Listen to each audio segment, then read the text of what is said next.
Level 1. The farmer. You wake up at 4 in the morning.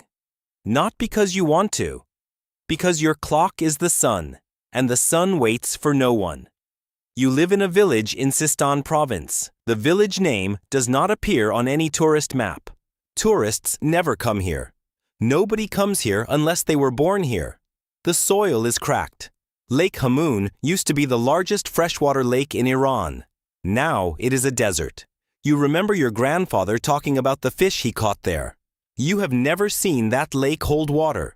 You grow wheat and dates. Not because you chose to. Because that is the only thing this land still allows. Fertilizer prices tripled after the sanctions. The government subsidy for seeds was cut last year. Nobody explained why. Nobody asked. You have 3 children. The oldest left for Tehran 2 years ago. He works construction. Sometimes he sends money home. Sometimes there is no money to send. The 2 younger ones are still with you. The girl wants to be a doctor. You do not tell her that is unlikely, not yet. The water allocation from the government canal came 2 weeks late this season. By the time it arrived, half your seedlings had already dried out. You filed a complaint with the local agricultural office. The man behind the desk wrote something down. You have not heard back. State radio says Iranian agriculture is thriving. You turn it off. This season, you harvested less than last year. Last year was less than the year before. You do not know where this is heading. You only know that every morning you wake up and keep going, not because of hope, because this is the land of your fathers. And you do not know who you are if you are not a person of this land. Level 2. The factory worker. You live in Ahvaz, the city of oil, of dust, and of promises that were never kept. You work at a steel plant 10 hours a day, 6 days a week. You have been here 12 years. You operate the same machine you started on day 1. The machine is older than you. It breaks constantly. When it breaks, the line stops. When the line stops, someone gets blamed. You taught yourself to fix it with wire and scrap metal because waiting for official spare parts means waiting forever. Wages have been delayed for 8 months. The plant owner says inflation. The rial is collapsing. The bank froze the company account. You do not fully understand all those reasons. You only understand that your child's school fees are due and you have nothing. Last year, workers organized a small strike. They stood outside the factory gates for 3 days. 4 people were arrested. 1 disappeared for 3 weeks and came back saying nothing about what had happened. After that, nobody organized a strike again. Your wife sells vegetables at the market in the mornings. That helps a little. In the evenings, you watch the news. State television says foreign enemies are causing the economic hardship. You do not know if that is true. You know that whoever is at fault, you are the one paying for it. You used to believe things would get better, not in a political way. Just in the ordinary way that people believe tomorrow might be slightly easier than today. You are not sure you still believe that, but you have not fully stopped either. Somewhere between belief and disbelief is where you live now. You do not hate anyone. You do not have the energy for that. You just need enough money to buy milk for your child before the end of the week. Level 3. The young woman in the city. You are 25.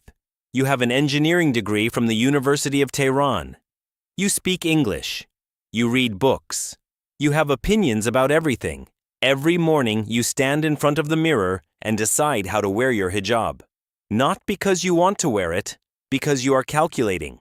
If it sits too loose, the facial recognition camera on the corner will flag you. If you are caught, you can be fined. You cannot afford to be fined. You just got a job at a small private firm after 6 months of unemployment. Mahsa Amini died in 2022. You took to the streets. Millions took to the streets. The world looked at Iran.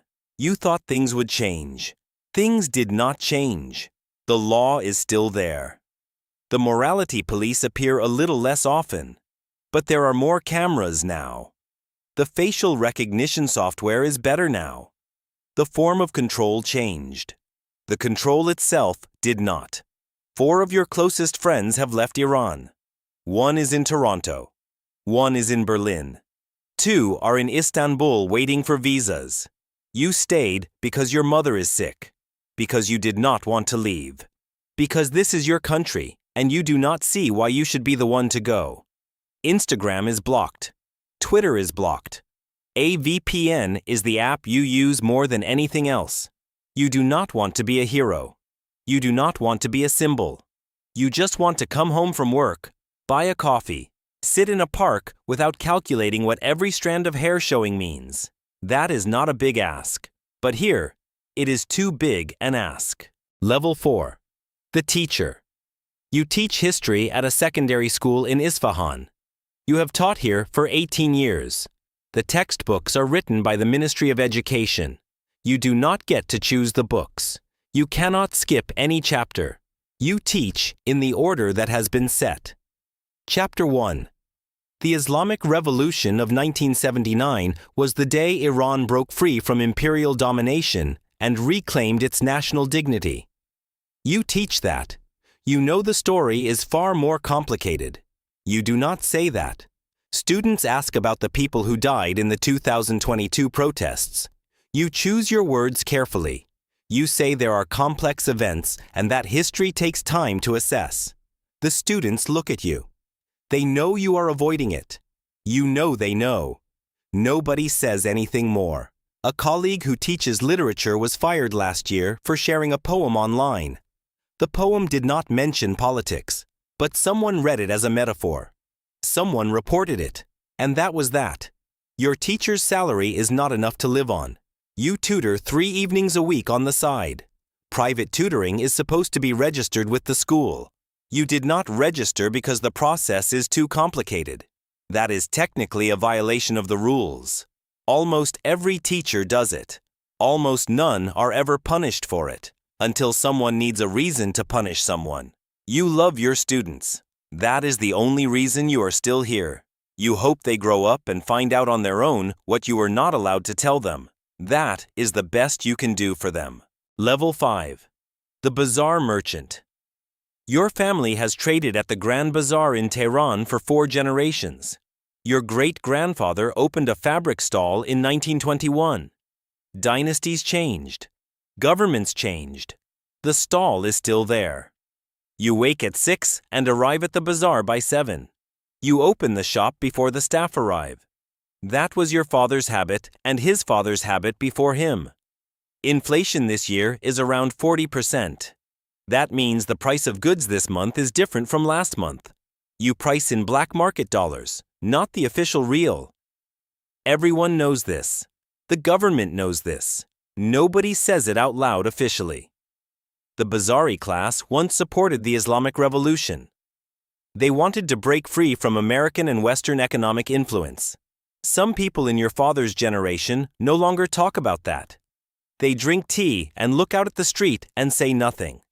To import certain electronics, you need connections with someone tied to the Revolutionary Guard. You do not like that. But your competitors do it too. If you do not, you lose. Your son is 18. He is good at mathematics. You are saving money to send him to study engineering in Germany. You do not tell anyone that, especially not people in the bazaar, because some of them would read it as a sign of disloyalty. The bazaar survived the Persian Empire. It survived the Mongols. It survived the Qajar dynasty. It survived the Pahlavis. It will survive this. The question is whether you and your son will still be here when it does. Level 6. The Basij Militiaman. You joined the Basij at 18. Your father was a Basij member. Your grandfather fought in the Iran-Iraq War. This is what your family does. They gave you a uniform, an ID card, and a sense of belonging to something larger than yourself. You grew up in a small town in Kerman province. There was not much opportunity there. Joining the Basij meant priority access when applying for government jobs. It meant fast-tracked admission to certain universities. It meant your family was looked at differently in the community. But that was not the only reason. You genuinely believed what they taught you. You believed in defending Islam. You believed in Iranian sovereignty against foreign pressure. That belief was real. In September 2022, you were ordered onto the streets. Protesters were everywhere. You were handed a baton and given orders to disperse the crowd. You looked at the faces in front of you. A woman your mother's age. A student your own age. An old man trembling, holding a sign. Some of your colleagues stepped forward. Some stood still. You remember standing still for a very long time. You remember the sound of the crowd and the sound of your own breathing and the strange silence inside your head where a decision should have been forming. You do not know whether what you did that night was right or wrong. You still do not know. Back home, people treat you differently depending on who they are. Some nod with respect. Some look away. Your mother is proud. Your childhood friend has not called you since that autumn. What you do know is that the system needs people like you. And you need the system. Between those two things, there is not much space left to ask who you actually are. Level 7. The IRGC businessman. On paper, you are the CEO of a construction company in Tehran. Your company has a nice office, staff who wear suits, a professional website. In practice, you are part of the Islamic Revolutionary Guard Corps economic empire, and that empire controls roughly 1/3 of this country's economy. Your company won the contract to build a highway 3 years ago. There was no competitive bidding. There did not need to be. You know the right people. Those people know the right people. The contract gets signed. Your imports move through Bandar Abbas port through a separate process, not through standard customs. This saves considerable time and money. In return, a share of the profits goes somewhere you do not need to ask about. International sanctions are an inconvenience, but they are also an opportunity. When foreign companies pull out, someone has to fill the gap. You are one of those people. Your son studies business in Dubai. Your daughter is in London. Your money sits in many places, through many intermediary companies, across many countries. This is not corruption the way you understand that word. This is just how things work. But sometimes, late at night, you wonder who you would be without this system. Whether you are genuinely talented or just talented inside a game that no one else was allowed to play. You do not answer that question. You pour more tea and open your email. Level 8. The mid-ranking cleric. You studied in Qom for 15 years. You read the Quran, Islamic jurisprudence, theological philosophy. You gave your youth to the pursuit of understanding God. Now you are a cleric at a mosque in Mashhad. You preach every week. The congregation is getting smaller, especially the young people, especially since 2022. The Vilayat-e-Faqih system says the supreme leader is the representative of God on earth. You have studied theology long enough to know this is a political interpretation of a religious concept. Not all scholars agree with this reading. Many senior ayatollahs in Qom are silent on this subject. Their silence says a great deal. You receive a state stipend. Your mosque is maintained with government funds. You know what that means. You owe the state your silence on the things you disagree with. You believe in God. You believe in Islam, but what you see on state television every evening, the way religion is used to justify every political decision, the way people arrested for protesting are called enemies of Islam, none of that resembles anything you were taught. You once raised a mild concern in a private gathering of clerics. Just a question. A theological question about the limits of political authority. The room went quiet in a particular way. No one reported you. But 2 men who had been friendly toward you stopped making eye contact after that. You understood. You do not say this publicly. You do not want to disappear. Your silence is not consent. But from the outside, no one can tell the difference. That is what you have to live with every day. Level 9. The reform official. You believe in reform from within the system. You have believed that since 1997, when Mohammad Khatami won the presidency, and the whole country thought spring had arrived. That was 28 years ago.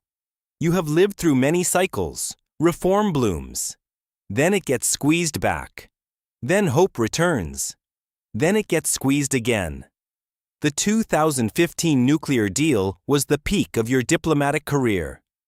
2 years later, America pulled out. 4 years after that, the hardliners won the election and everything you had built was swept away. You attend meetings in Geneva and Vienna and are received as a valued partner. You come home and are reminded that certain lines must not be crossed. Those lines are never written down. You have to sense them yourself. The supreme leader decides everything that truly matters. Your role is to execute, to explain, and sometimes to make those decisions look reasonable to the international community. You have done this so many times that sometimes you no longer remember whether you are representing your own position or someone else's. Your family is in Tehran. That is why you do not say what you actually think in interviews with foreign press. Not because you are a coward, but because you cannot put your family at that kind of risk. You still believe in reform. You have to. If you stop believing, then everything you have done for 30 years means nothing. But that belief requires more effort to maintain with every passing year. Each year, it gets a little heavier. You carry it the way people carry something they have held for too long. Not because they want to, because they no longer know what they are without it. Level 10. Ali Khamenei. The supreme leader. You have led this country for 35 years. You have survived the Gulf War, the sanctions, the Green Movement of 2009, the uprising of 2022. More crises than anyone around you can still count. The people who once wanted you gone have mostly lost their own power. You are still here. You control the military, the judiciary, the state media, and through the IRGC, most of the economy. The president executes. Parliament votes on what has already been decided. The decisions are made by you. You do not fully trust anyone, not your closest generals, not people who have served you for 20 years. Complete trust is a luxury for people who do not sit where you sit. You encourage competition between factions inside the system. People who are watching each other do not have time to move against you. You know the people do not love you. You do not need that. You need them frightened enough not to act. And you need the people around you to believe this system is still the best option available to them. The West wants you to fall. That is actually useful. When there is an enemy outside, those who disagree inside must choose. Are they on the side of Iran or on the side of Iran's enemies? That question has silenced more people than any arrest order ever could. You are not deluded. You are not out of touch. You know the economy is getting worse. You know the young are leaving. You know the mosques are emptying. You know the system is under pressure from inside and outside. But you also know this. The system survives not because people believe in it. It survives because no one can coordinate well enough to replace it. And as long as that remains true, you are safe. You sit alone in the evenings. That is something few people know about you. You read classical Persian poetry, Hafez, Rumi, poets who wrote about love, about loss, about the impermanence of power. Sometimes you wonder what they would think of this country, of you. Whether history will describe you as the man who held something together, or the man who refused to let something better begin. You have thought about this question for a long time. You have not found an answer that satisfies you. You are not afraid of death. You have made peace with that. What you fear is something harder to name. Being remembered as the last guardian of something that failed. Watching what you built dissolve before your eyes while you are still alive to see it. Then you close the book. The next meeting starts at 8 in the morning.